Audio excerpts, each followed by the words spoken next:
అయ్యో అయ్యో ఈయన ఏది పడితే అది ఈయన మధ్యలో ఆగుదలే లేడు, ఇక ఆగుదలే లేడు, మంత్రి అయిన కాంచాలి ఆగుడే లేదు ఈయన. కిషన్ రెడ్డి కేసీఆర్ బినామీ బీజేపీ అధ్యక్షుడిగా చేయించింది ఆయనే. బీజేపీ అధ్యక్షుడిగా చేయించింది ఆయననట. కిషన్ రెడ్డి కేసీఆర్ బినామట. రాష్ట్ర రవాణా శాఖ మంత్రి పొన్నం వ్యాఖ్యలు. మరి రేవంత్ రెడ్డిని చంద్రబాబు చేయించిండా? రేవంత్ రెడ్డిని చంద్రబాబు పిసిసి అధ్యక్షునిగా చేయించిండా? ఏమి చేయించాడు మరి? ఒక ఇట్లా ఒకళ్ళకి చేయలు పెట్టి చూస్తే మన దిక్కు ఒక 3-4 ఏళ్ళు చూస్తాయి. మాట్లాడేటప్పుడు ఒక మంత్రి హోదాలా ఈ పొన్నం ప్రభాకర్ అన్న మంత్రి అయిన విషయమే మర్చిపోతాడు. మంత్రి అయిన విషయమే. బీజేపీ రాష్ట్ర అధ్యక్షుడైన కేంద్ర మంత్రి కిషన్ రెడ్డి కేసీఆర్కు బినామీ అని రాష్ట్ర రవాణా బీసీ సంక్షేమ మంత్రి పొన్నం ప్రభాకర్ ఆనంచారు. తప్పకుండా మీరు కనుక ఈ బినామీ అనే దాన్ని కనుక ప్రూవ్ చేయకపోతే ఖచ్చితంగా మరి రాజకీయ సన్యాసం తీసుకుంటారా? ప్రూవ్ చేయాలి. టైం చెప్పు, మరి ఎప్పుడు టైం పెడతావు చెప్పు ప్రభాకర్ అన్న ఎప్పుడు టైం పెడతావు? కిషన్ రెడ్డి గారిని బినామీ అన్నావు, నువ్వు ప్రూవ్ చేస్తావా? మరి దేనికుంటావు నువ్వు మా సవాళ్ళు స్వీకరించు. బినామీ అంటున్నావు, బినామీ అంటావు. రేవంత్ రెడ్డి అసలు బినామీ రేవంత్ రెడ్డి, చంద్రబాబు బినామీ రేవంత్ రెడ్డి, చంద్రబాబే ఇప్పించిండని మేము అంటాం. ఇవి కావు కదా మాటలు.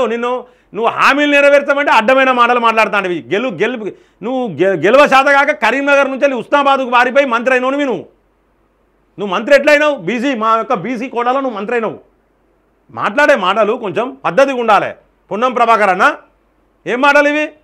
నువ్వు హామీల గురించి మాట్లాడమంటే బినామీ అంటే ఇవి శాతగాక గెలువ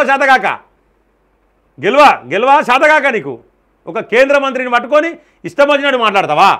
అసలు మీకు భాష తెలుస్తలేదు, మీకు యాస తెలుస్తలేదు. బీజేపీ రాష్ట్ర అధ్యక్షుడైన కేంద్ర మంత్రి కిషన్ రెడ్డి కేసీఆర్కు బినామీ అని రాష్ట్ర రవాణా బీసీ శాఖ మంత్రి పొన్నం ప్రభాకర్ ఆరోపించారు.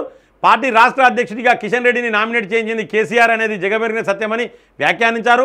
బండి సంజయ్ను అధ్యక్ష పదవి నుంచి తప్పించి ఆ కుర్చీలో కిషన్ రెడ్డిని కేసీఆర్ఏ కూర్చోబెట్టించారని అన్నారు.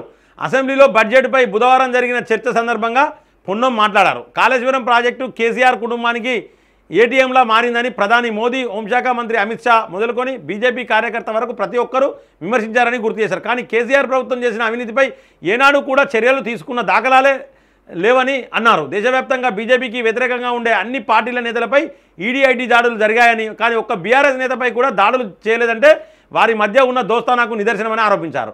మా పాలమల్లారెడ్డి మీద దాడి జరగలే. పొన్నం ప్రభాకర్ అన్న పాలమల్లారెడ్డి మీద జరగలే, ఇంతమంది మీద జరగలే బీఆర్ఎస్ వాళ్ళ మీద.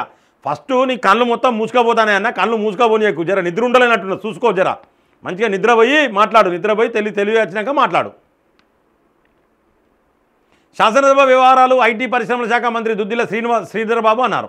దీనిపై సూటిగా సమాధానాలు ఇవ్వకుండా ఆ పార్టీ నాయకులు తప్పించుకుంటున్నారని విమర్శించారు. బీజేపీ బీఆర్ఎస్ కలవబోమని ఏ విధంగా ప్రజలకు నమ్మకం కలిగిస్తారో చెప్పాలని కాంగ్రెస్ ఎమ్మెల్యే మక్కాన్ సింగ్ రాజ్ ఠాకూర్ అడిగితే దానికి బీజేపీ ఎమ్మెల్యే మహేశ్వర్ రెడ్డి సమాధానం ఇవ్వలేదని చెప్పారు. అబ్బా, ఇక వీళ్ళు గొప్పోళ్ళు, వీళ్ళు అడుగుతానట సమాధానం ఇవ్వాలట. మిమ్మల్ని లెక్కే లేదు. ఒక మంత్రికి ఉండాల్సిన క్వాలిటీ ఒక్క క్వాలిటీ లేదు పొన్నం ప్రభాకర్. నాకు ఉన్న విషయం చెప్తానా ఒక బీసీ నేత, నేను కూడా ఒక బీసీని, సిగ్గు అనిపిస్తుంది మాకు గివా మాటలు మాట్లాడేది పొన్నం ప్రభాకర్ అన్న.